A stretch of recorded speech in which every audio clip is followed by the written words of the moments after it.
момента гледате нашата поредица от почивката ни в Тайланд. Ако ви е интересно, може да харесате и да се абонирате. Защото за в бъдеще смятаме да продължаваме да качваме интересни неща. Надяваме се, че ще ви бъде интересно. Ако не, то ще ви бъде полезно. Приятно гледане! Здравейте хора от нас! Здравейте! Ден 6 от престоя ни в Пукет. Днес планът какъв е, я кажи? Бяхме на фитнес, предстои ни да отидем при тигърчетата. Вчера бяхме при лъвчетата. Така че сега в момента тръгваме към Tiger Kingdom. Часа е 11 без 10. Така че надяваме се, че няма да има голям трафик. Ще стигнем на време и че там няма да е пълно с хора. След това мислим да пием кафе на един viewpoint и мислим да отидем на Сурин Бич, да държим в течение. Извинявайте хора, че не снимаме постоянно, просто нямаме навик, за първи път ние нямаме... Осъзнаваме колко е трудно да си едновременно да се насладиш на нещо, което виждаш за първи път и да трябва да го заснемеш, не е лесно. Така че каквото сме заснели.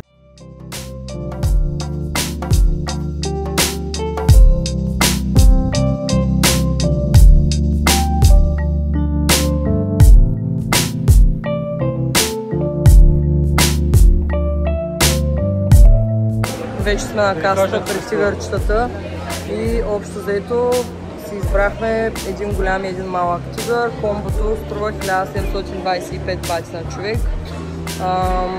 Имаш по 10 минути вътре при тигъра. Отделно, ако искаме да ни заснеме фотограф, по 650 бати е в клетка, т.е. още 1300, 50 кадъра с видео и присъдата е 4740 бати. Такива неща не се жалят пари, защото това е може един път да се. Тук има една табелка, която показва какво можем да правим, къде може да пипаме тигърчета. Това е мега странно, че гепарда може да го бараш само по главата, пък тигъра навсякъде друга е без предните лапи и главата и въобще предната му част.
Много бързо минахме при малкия тигър.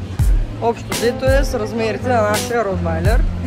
Съвета ни е към вас, които идвате, примерно, може да си изберете малък тигър, най-малкия. И най-големия, който е Giant. Сега съжалявам, че не избрахме белия.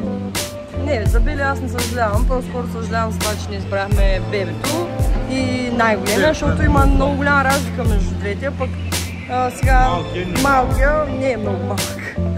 Хора, пред клетката на големия тигър сме. Казахме, че чакаме час и половина, се оказа, че също може и по-бързо да стане. Да, просто хора, които ни чакат тук на място, ми приноса на кафето и просто сме тук и ще им вземем място, защото трябва клетката да стои празна.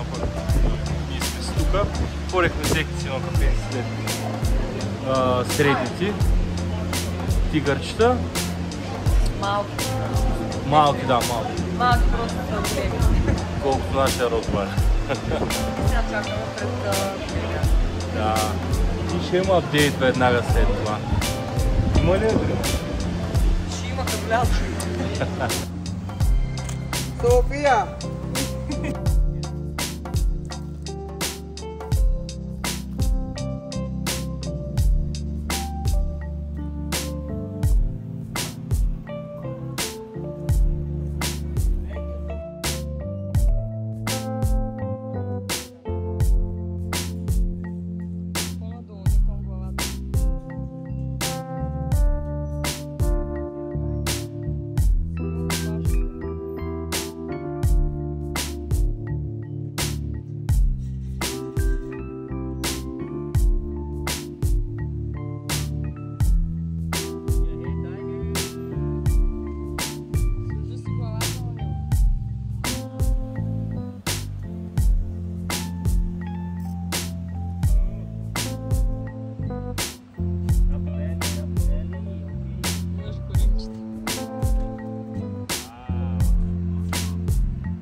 Тръгваме си щастливи от Tiger Kingdom. Много е яко, наистина се заслужава. При големите тигри беше наистина много голям адреналин. Те са на по 7, не, на по 3 години, бяха доста големи. Един мъжки Моско и женската София. Горе-долу 2 часа ни отне абсолютно всичко. Тръгвайки си ни дават флашки и така изглеждат с снимките от... Си платил за... Ако си платил, да, ако си го заявил, че искаш... професионални снимки. Да, като фотосесия. Може и да ни плащаш, да снимаш с телефона си. Да, и персоналът си да снимат. Всъщност нали, няма нужда. Просто не искахме да е малко по-професионално и са много сладки флашките, направо са супер. И така, ти как се чувстваш след тигрите? Супер, много се радвам, че го направихме. Големите тигри просто уникални. Много са готини. Така дори накараха да лягаме на тях. Те са супер стабилни големи тигри. Абе супер е, препоръчваме наистина яко изживяване. Тигърчета трябва да се видят. Сега отиваме към... следващата дестинация, която е... Viewpoint, някакво кафе, какво беше? Phuket Viewpoint, отиваме там. Някакъв манастир намерихме по пътя. Името му е супер сложно за произнасяне, дори няма да се старая да го направя. Просто невероятно, невероятно. Дори се чудих дали има как да дигнем дрона тук, обаче просто на тия свети места няма как да се случи това нещо.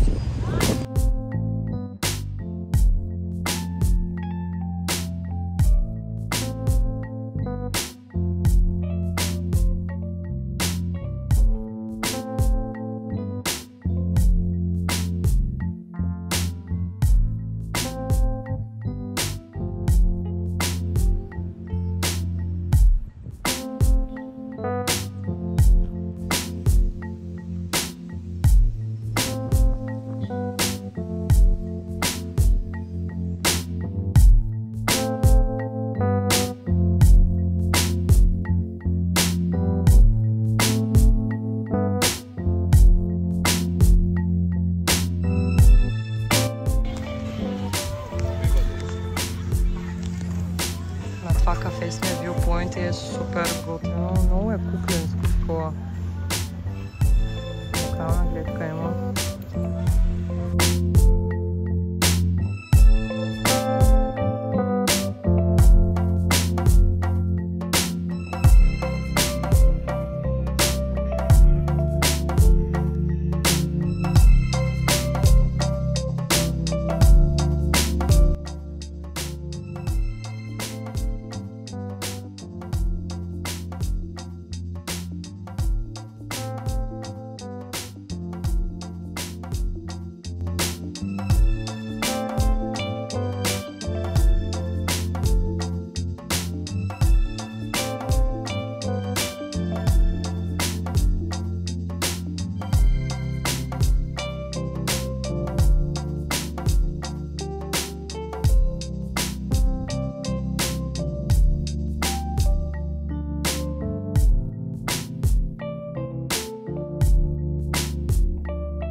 Кафето супер готино, за снимки, за хапване. Аз си поръчах манго и стики райс, Даниел яде пак спагети, той си е спагетено човече. Има уникални гледки към морето, има люлка, люлката струва 100 бати, да те залят няколко пъти на нея. Има фотограф, който прави снимки и после, ако си харесаш снимка, 200 бати струва едната снимка. Доста красиво, пуснахме и дрона там, нямаше никакви проблеми. И сега дойдохме на Сурай Бич. Плажа е доста хубав, единственото е, че задължително трябва да си вземеш шезлонг с чадър, струва 300 бати. Понеже има дървета, има палми, но предимно заведенията са под дърветата. Иначе водата е супер чиста, няма никакви водорасли, понеже на някои от другите плажове има водорасли. Плитко е, много чиста вода. Супер хубав плаж е.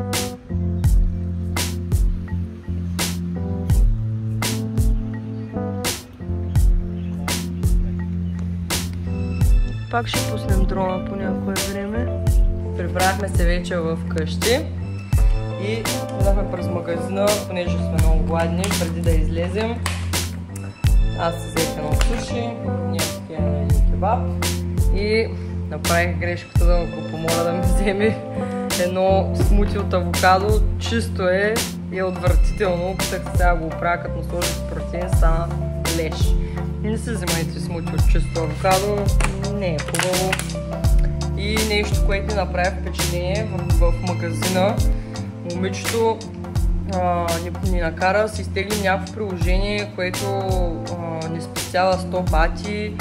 После не беше сигурна дали ще ни спести само 10 и накрая наистина се появи на компютъра, че е минус 100 бати сметката и тя толкова много се зарадва. Мисля, все едно на нея и ги спестихме тия 100 бати. Страшно много се зарадва. Момичето чак при колежката си отиде да се похвали, много се зарадва. Какво нещо е просто това разлика с тия хора. Другото нещо, което направи впечатление, 300 бати, нали, казах, че струва чадъра с шезлонга. През цялото време има хора, които стоят и наглеждат чадъра ти дали покрива целият шезлонг или си изложен на слънце. Ако някоя част е изложена на слънце, веднага се коригира чадъра, ако трябва да се добавя втори. Това е направо, нямам думи, в смисъл, ти може да си заспиш преспокойно и някой ще наглежда да не станеш като факла. Ние ще хапваме и ще се включим после от някъде, където решим да се разхождаме. Да, вече решихме да дойдем на един скайбар тук в Камала. Ванила, какво беше? Ванила скайбар and гурме пъб, нещо от сорта. И не е много далеч от комплекса. Намира се на покрива на един хотел Сиена. Хотел Сиена.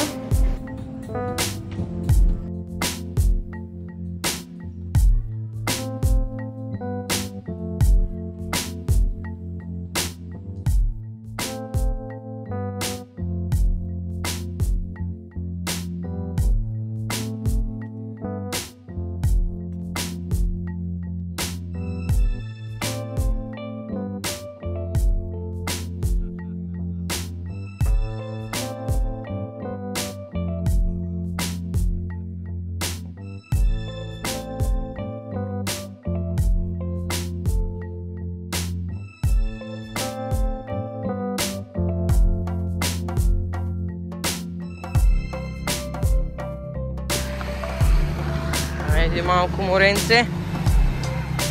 Разхождаме се на крайбрежната алея. В Камала да разтърсим малко коктейлчетата.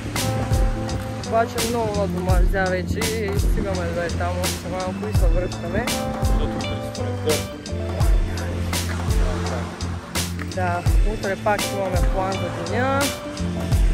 Така че това приключваме днешния ден. Да, лайк, сабскрайб и всички комерциални неща.